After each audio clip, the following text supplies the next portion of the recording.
Professor Emeritus Pavinee Chinachoti, Board Member of the International Union of Food Science and Technology and Advisor to the Food Science and Technology Association of Thailand. A big round of applause, please.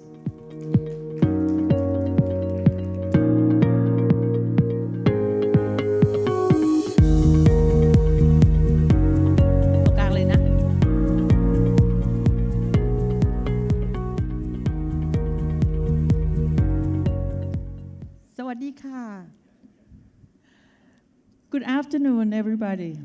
After a big lunch, I hope this presentation would not make you fall asleep. I'm really delighted to be honored to be on this stage among several really distinguished guests and friends and colleagues. Although I'm coming from food science and technology, so a bit far away from the upstream products. However, after my time spent in university, I spent quite a lot of time as a company R&D development innovation. And after coming back to Thailand, spent a lot of time on studying food systems. So I can actually have something to say that might give you something to think about. This morning we had a lot of experience hearing about great things and many exciting things going on in the food trade, particularly fresh produce and fruits. But I'd like to maybe spend a little bit time on the left side of this chart, particularly on the production side.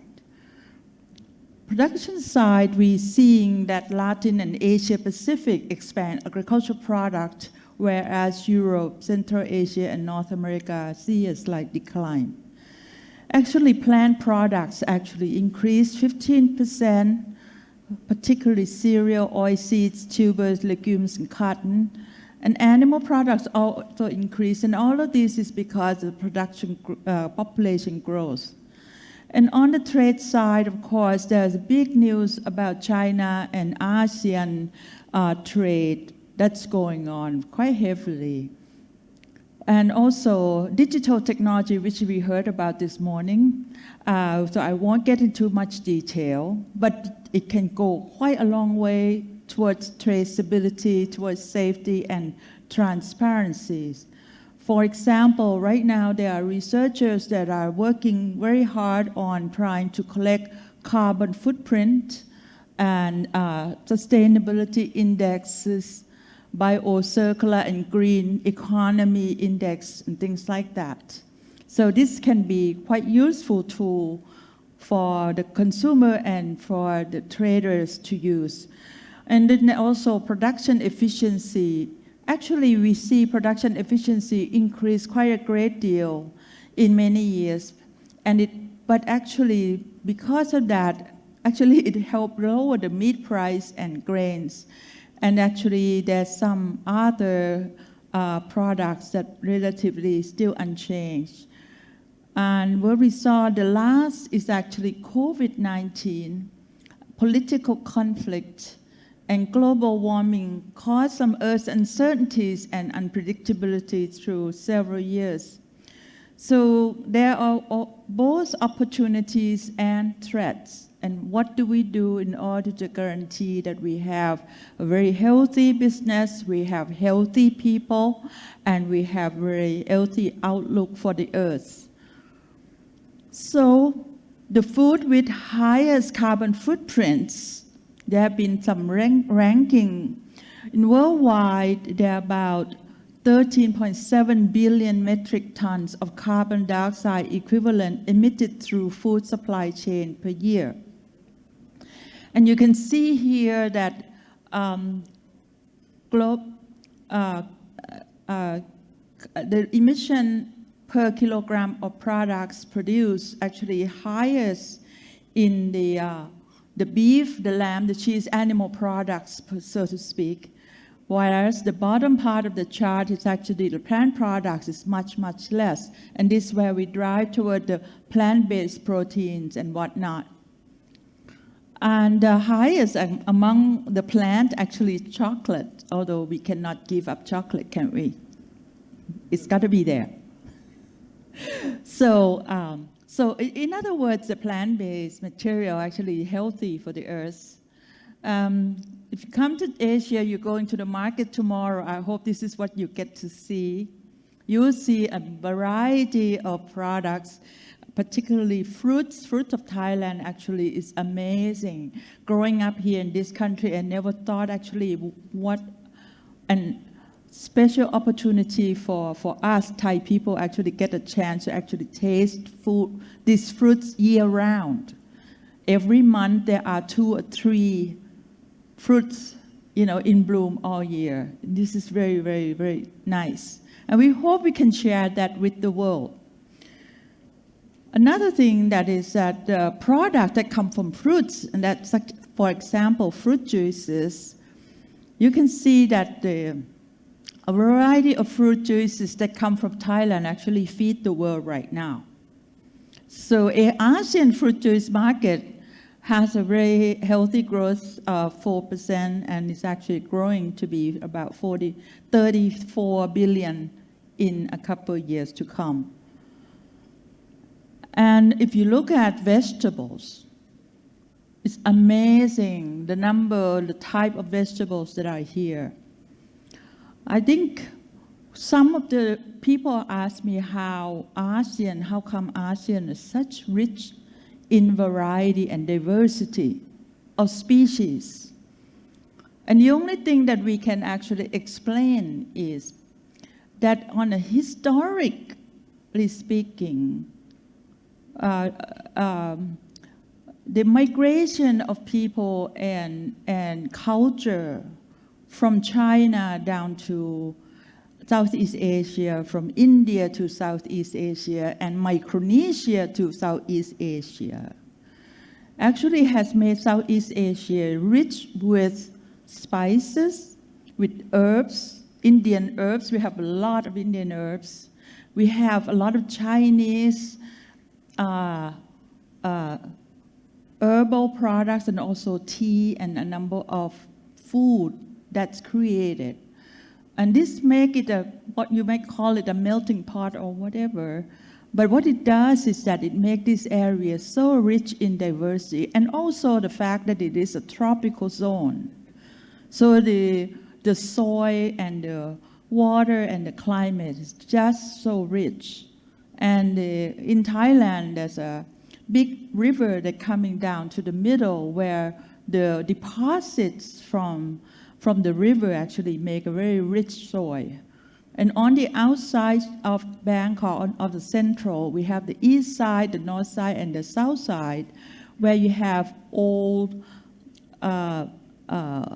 volcanoes. Old volcanoes created very rich soil for fruits. And flowering of fruits leads to a lot of production of fruits and vegetables. So this is really one of the very different, special situation. Now, in cultivation of these fruits and vegetables cannot happen without seeds. The seed business is one of the biggest and actually is very, very interesting to study. Unlike the Western world where seeds are mostly from hybrids or cultivation of some kind, where you actually have a company that actually made seeds for the farmers. But Asia Pacific, the major region in the world, uses cultivation vegetable. It's accounting for about 40% or 36.5% to be precise on the global hybrid vegetable seeds market. And you can see that Asia Pacific is the largest region in the world under what we call as the open pollinated variety or OPV, meaning that it's open pollination. And this is about almost 50% or 45% of the global OPV is actually in Asia Pacific. For that reason, it makes Asia Pacific actually the richest part where actually open pollination of the plants happen, and the sustainability actually is very good. So, and hybrids dominate vegetable seed market due to traits actually help higher yield, help pest resistance, early bearing of fruits, and uniform fruit and produce. That's what we enjoy today. So we cannot underestimate the fact that we have factor of seeds that are actually technology of seeds actually is very, very important one. But the fact that Asia Pacific use OPV actually is I believe that it is better for the world. When it comes to food loss and waste, and this morning we already heard about, so I won't dig into the details, but these are the largest type of fruits and vegetables with highest production of waste. And if you look closely, this processing from farming, the blue symbol in the middle from the farm to post-harvest processing to consumption. Actually, in ASEAN, there are a lot of movement on bio-circular and green economy production to make sure that the process and product being made, actually we put into place a number of BCG movement, including raw material recovery, modification and transformation of processing, reincorporation of material back into the food streams, reusing of packaging, and also food waste reincorporation. So all of this is actually happening right now. In Thailand particularly, BCG is the national policy in science and technology. So with that, you can see that on the right side of this chart, the percentage of raw material that is being wasted, whether it's pineapple, apple, tomato paste, and whatnot. Actually, there are a lot of these that need to be recovered. So quite a great number of biorefinery research and innovation is actually happening, where actually you can take raw material and the one that's not underutilized, you can actually extract bioactive compounds from them. You can actually look at anthocyanin, phytosterols, all the good things.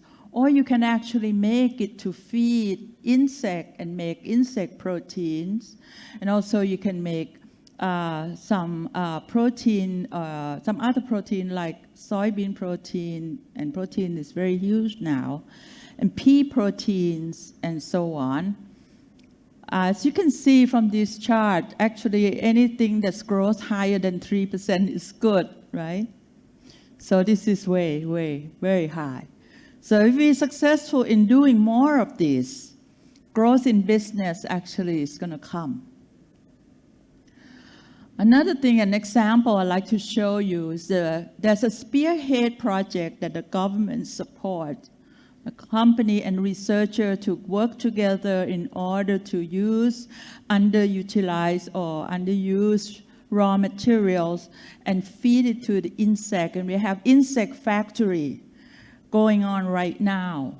And these actually create into, on the left-hand side, upper left-hand side here, products of cricket proteins and cricket products. And these are very useful material. It has complete nutrition. It's very well researched. It's safe, and it's run under a very well-controlled environment. And this can be actually have a lot of prospects for future business for the global business. Actually, the business is doing so great that the company are being invited to go to a lot of pineapple factory or some other factory to put the plant next to that pineapple factory in order to raise the insect, the crickets next to pineapple factory so that they can actually collaborate and share profit.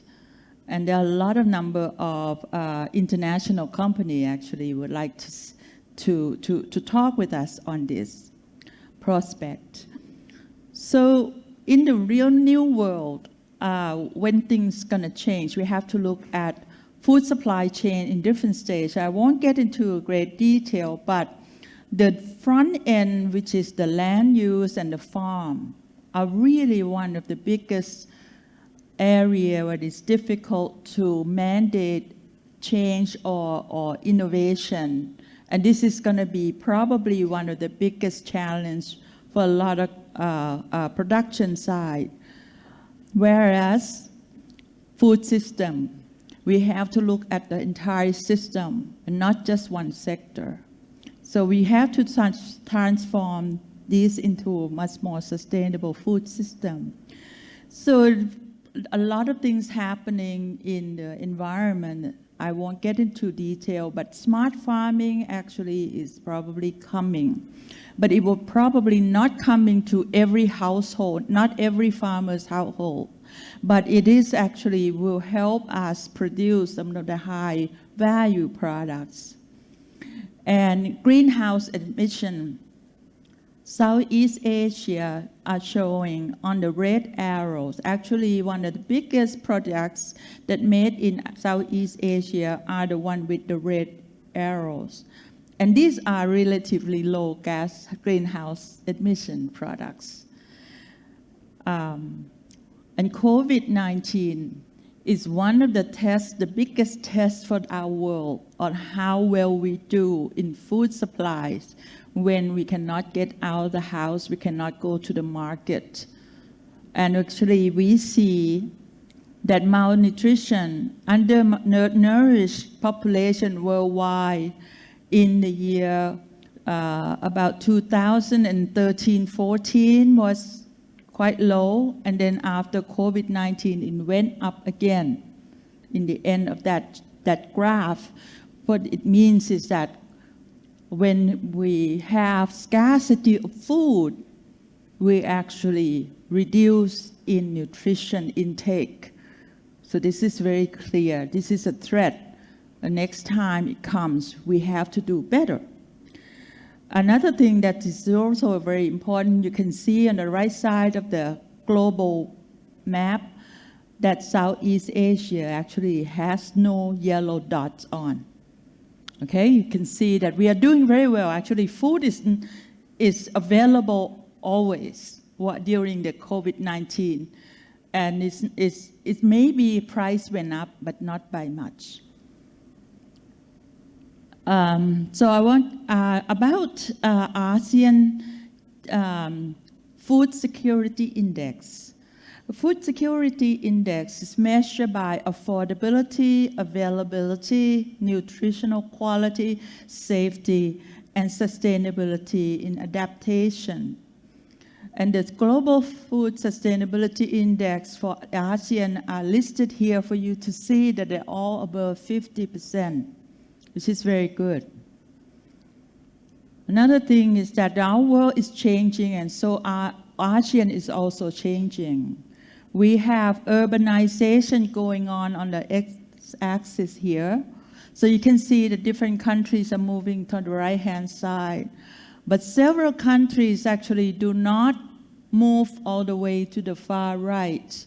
Actually, we stay right in the middle here, where Indonesia, Thailand, China, Philippines, Malaysia, actually, we are doing a lot of agriculture. And that's why we don't do much of urbanization. And Thailand right now is in a move of trying to decentralize the system so that the people actually have good work in the location that their family are living. They don't have to come to Bangkok to work. This is the idea. And the same as you can see when you have urbanization, the modern grocery retail penetration actually can go up. But actually it goes up no matter what. It goes up even when you have about 50% urbanization, you still have quite a good, healthy, modern trade going on. And food system resiliency is ability to withstand these threats. And these threats are what you already talked about here. I just going quickly. But as you can see, food resilience system among different countries, as what's going on right now, you can see that Ukraine, which is the black dot right in the middle of the map, is black, simply because the adversity that's going on because of the war or political distress. So the rest of the world on the southern hemisphere, you can see that we are orange or yellow. And that means we need to work on technology and innovation to make sure that we have a far better resiliency toward threats. And a new era for ASEAN, the future food expansion for food diversity. This is really interesting. We know that we have 300,000 known plant species. Okay, 300,000 plant species. Out of that, 100,000 are being used. Out of 100,000 being used, 30,000 being edible. And out of 30,000 being edible, 7,000 used as food at the local level. Just think about that. And out of 7,000 used as food at the local level, 120 are considered as important at the national scale. Only 120 that government consider them as important for the national scale. And out of plant-based, only 30% provide 90% of plant calories. So it's getting smaller now. The number of species are only 30 species that can provide 9% of plant calories. Why do we care? Here. Because we are eating only about mostly three plants that provide 60% of calories, and they are rice, wheat, and maize. So when you eat rice, wheat, and maize, you're getting very little nutrients coming from plants. You're actually getting a lot of carbohydrate. That's why we're getting NCD, we're getting obesity, because we're getting quite pure source of starch in our diet because of these three. But if we move from providing more calories to the 30 plant variety that give 90% of plant calories here, you're eating more plant. For example, pumpkin. You're eating more purple potatoes. You're eating more purple corn. You're eating more things with micronutrients in it. Not only you get the calorie, you get the micronutrient. And this way, you are preventing yourself from diabetes, you're preventing yourself from NCD. And this is why we need to rethink about the whole food system and our well-being. And I have only a few slides here. ASEAN population size, you can see several 100 million people live here, but most of them are agriculture-based. But with India and China, the population, they are really quite in need of food because of the sheer size of their population. So you can see that this is a very healthy situation where actually people who make food are not too far away from the people who need the food. So altogether, we have about 3,050 billion people by 2050. This is really pretty big mass of population. And Thailand ranked 52 out of 113 in terms of good global food security index, simply because of a number of reasons, and I don't have time to read for you, but I already talked about some of them already. Okay, we have a lot of number of interesting initiatives, and the cold chain is one thing that we really need in order to control post-harvest. And now I'm going to leave you with this last slide. I talk about the fact that we need to look at micronutrients, and we need to look at biorefinery of waste product or unutilized product to make it much more growth business. This is a great example where actually from the front end of production is the growing of plants, herbs and spices, vegetables and whatnot. If you actually have the technology and innovation to precisely control how much of bioactive compounds we are making in those plants, we actually have research in those plants and then understand. We already have a lot of research done on mechanisms. We can take that plant to do research and work with the local regulatory in order to get the approval. We can get into the production. We can have a functional food and the production into the marketplace. And this is how you can actually make progressive change in the food system in order to make better, healthy products, actually make a much better business, much more sustainable, and also better for the environment and mankind.